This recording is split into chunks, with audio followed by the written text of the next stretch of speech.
With each day that passes by, we are getting closer to the very end of principal photography for Star Wars Episode 9 by writer and director J.J. Abrams. This is Mike Zero. If you guys are new to the channel, do make sure to subscribe to see future Star Wars content. Now, one thing to truly look forward to seeing in this movie has all to do with the major cameos that will be making their way, as well as the top 3 legacy characters, Luke, Leia, and Lando, that will have numerous scenes in this movie.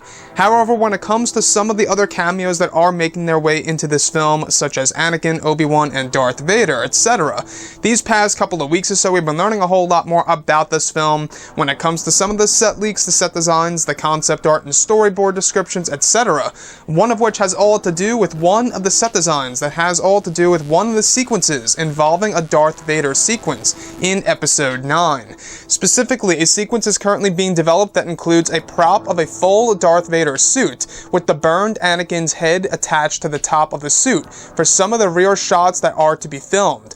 It's described to be an alternative view of Darth Vader's death from Return of the Jedi and may be a sequence for a vision or dream through Kylo Ren and/or Rey. It's described to be a quick shoot and last only a couple of hours. It said Mark Hamill shot scenes separately for the sequence as well as a new actor playing the character of Luke for the younger version. It's likely Mark Hamill did the voice of Luke with some modifications to his voice. So I really want to go over a couple of parts about this, and this most definitely attaches to what we heard about just a couple of weeks ago about the cast and crew being involved in the sequence where a Darth Vader suit was on set.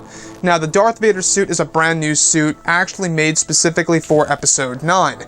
However, in this scenario, it's a dummy per se, where it's an actual suit with the burned Anakin head attached to it and only being used for rear shots, telling us that this is indeed the death of Anakin Skywalker / Darth Vader in the form of either a vision and/or a dream sequence. Most likely, I would have to say, through the eyes of Kylo Ren.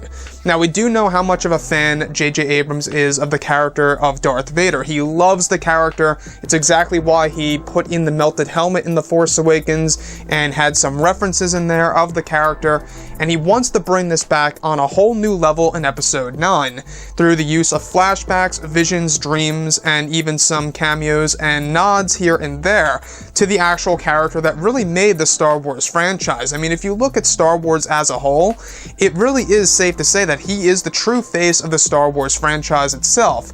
And for J.J. Abrams to try to really keep that alive and to try and insert some sequences involving this character, I think is great. However, there has to be a lot of meaning and purpose to this sequence. You can't just throw in a glimpse of Darth Vader's death for no reason at all. Now, do I think this is going to be a long sequence? Absolutely not. You know, as described, it's going to be a very brief sequence, most likely a little glimpse of what we got in, you know, for example, the Force-back vision for Rey.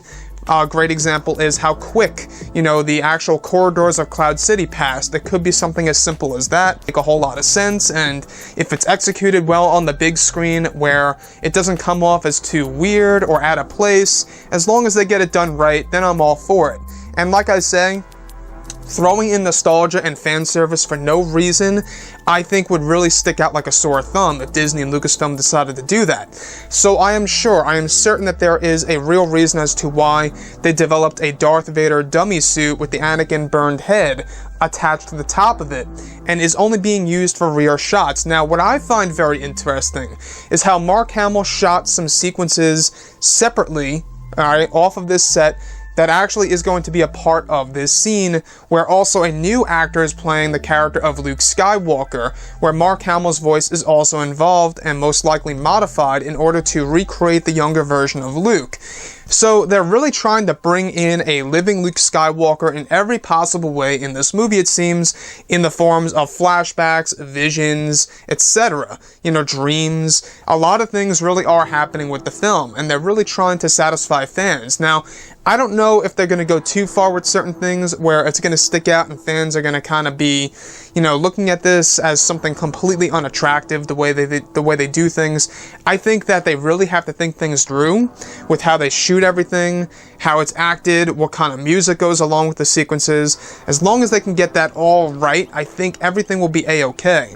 As far as Darth Vader goes, we do know that J.J. Abrams is really trying to create a lot of revelations in this movie for a lot of the characters, not just in the original trilogy, but also in the prequels and the sequels, in order to really tie everything up in Episode 9. Now, this movie is often described as a big movie, and a movie that could really have the potential of being an actual classic. That's how original and unique it's supposed to be by Disney and Lucasfilm in order to really course correct the sequel trilogy. Now, do you guys really believe that they could do anything that will satisfy a majority of the fans that were upset with The Last Jedi? I would really love to hear your opinion on all of this below in the comments. And if you guys did enjoy the content for today, do make sure to drop a thumbs up on this video to support the channel. I thank you all so very much for the kind support, and I'll catch you guys next time.